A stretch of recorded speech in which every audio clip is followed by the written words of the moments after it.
It's a bank holiday and I can't think of anything nicer to do than mess about on my boat. And even though I've got an incredibly messy job to do, which is service my engine, I'm going to revel in it. Why not? To service the oil, I have an oil filter and I have an oil extractor pump. Well, I have consulted the manual and apparently I need 3.4 litres of the 15W40.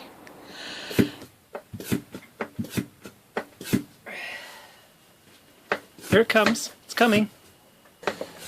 Gives a whole new meaning to clickbait. Oh God.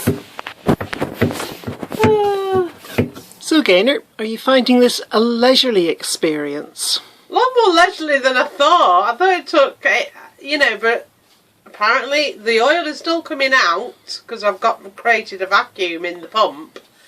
But it's just taking a lot longer to come out than I thought it would do.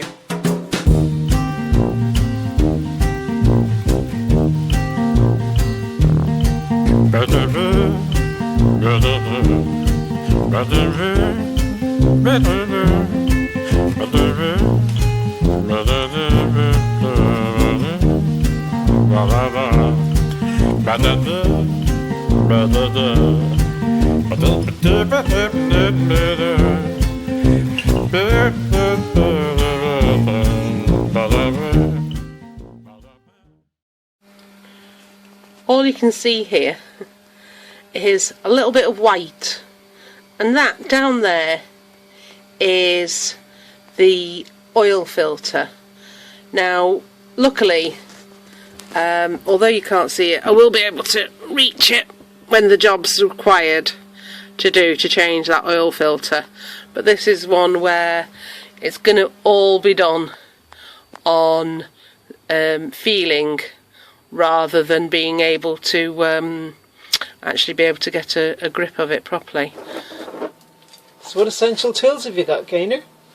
I have got a nappy to take up oil, and I have a wrench, and what I'm going to do with that is put it round, and then if I've got to do it that way, I put that on there like so, I hold that and then I lever it. So that's my wrench. When we were taking the oil out, I was quite surprised in the fact that we've completely drained it because there's literally no oil in there at all because we were using the dipstick. So there was no oil in it at all, but we only got 2 litres of oil out. So I suspect there's quite a bit of oil in the actual filter itself, plus just in the engine where it's just not coming out. So there's pipes and tubing. In pipes and tubing, so I was quite surprised it was only it was just under 2 litres of oil that we removed. So in the sump, yeah. In the sump, so in the end I didn't need to worry so much. So here goes. I got it seriously wrong, and it has meant that I've got oil all over the place, and as testament to all this rubbish which is got all the oil in. But this is probably where the other all the rest of the oil's gone, because it is dirty. No more tissues, please. That was the oil filter, wasn't it?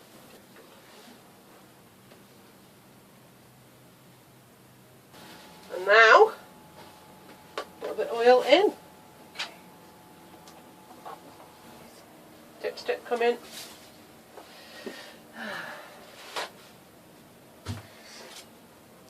Well, to service the fuel system, I've got myself a coarse filter. So this is the coarse filter, and I also have a fine filter. So the fuel goes through the coarse filter, through the fine filter, and once that's done, that's the fuel done. Bev has turned off the fuel to the diesel, because obviously you need to make sure that there's no fuel coming into it before you start. And that actually turned out to be the emergency cut-off, which we didn't realise, did we, Bev? No, it didn't. We took a starboard locker out looking for a valve and it wasn't there. No, it was. It's actually in the wet locker, so that's where it is. Don't you? Bev's done a great job putting that on. But I have to say, awkward. Everything is just in an awkward place, isn't it, Bev? Tell me about it. Right. So we've sorted this out for catching the fuel, because we're going to do the fuel filters now, are we? We are indeed. Right, okie dokie.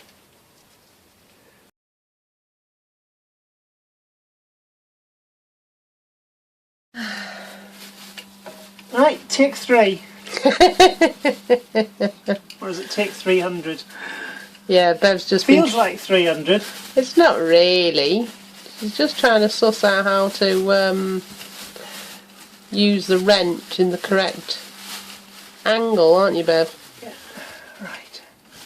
Yeah, that's definitely going to be the correct angle. Yeah.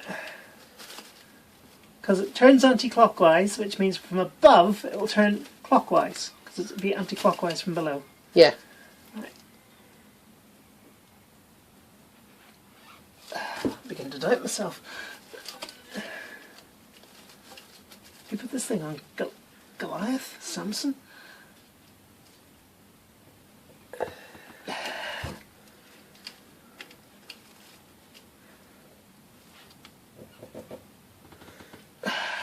And we're going to have to resort to the other method, which is called the screwdriver. No, I'm going to do the old engineer's trick. Tighten it first. Don't screw off, screw it on first. Yeah. Now that actually works, screwing things on first, because what it does is it just breaks the seal. Yeah. And then once you've broken the seal, it should just come off. It's just come off. So. And although I'm not an old engineer, I was told this trick by an old engineer. So Ken Fixter, if you're watching this, thank you very much. You might have to do the unforgiving bull. What's that? Go and find a handy bloke. Oh, something's moving, Bev. It's rotating. I can see that. Hooray! I'm glad we didn't have to resort to a handy bloke. Because at the end of the day, when we're out in the wilds, there's going to be no handy blokes, is there, Bev? Probably not. Got to be able to do it ourselves. Indeed. You can't really see it, but what Pep's doing at the moment is she's hand pumping the fuel through, because we've just changed the fine filter, and we're basically hand pumping the fuel through the system, and we've got to wait until we see some bubbles or some fuel coming out the top. But at the moment we're not seeing an awful lot, to be honest. Just shows you just how much fuel needs to come through the system before you've actually filled up the fuel filter. Alternatively, it shows you how little bloody fuel this damn manual lever moves. Yeah, this manual lever's not shifting a lot of fuel. I want to know why you just can't unscrew the screws and pour diesel in the holes at the top. Seems much more sensible to me. Yeah. This idea seems stupid. You're deluding yourself. You I still think got, so. because we've just been at this pre-pumping stage now for quite a while, and Bev's actually going to put the I was going to do that, so it's in place, yeah? yes, in place now. But she's been deluding herself. We can actually just about see fuel coming up, but honest to goodness, it has taken forever. So every single job takes longer than you think.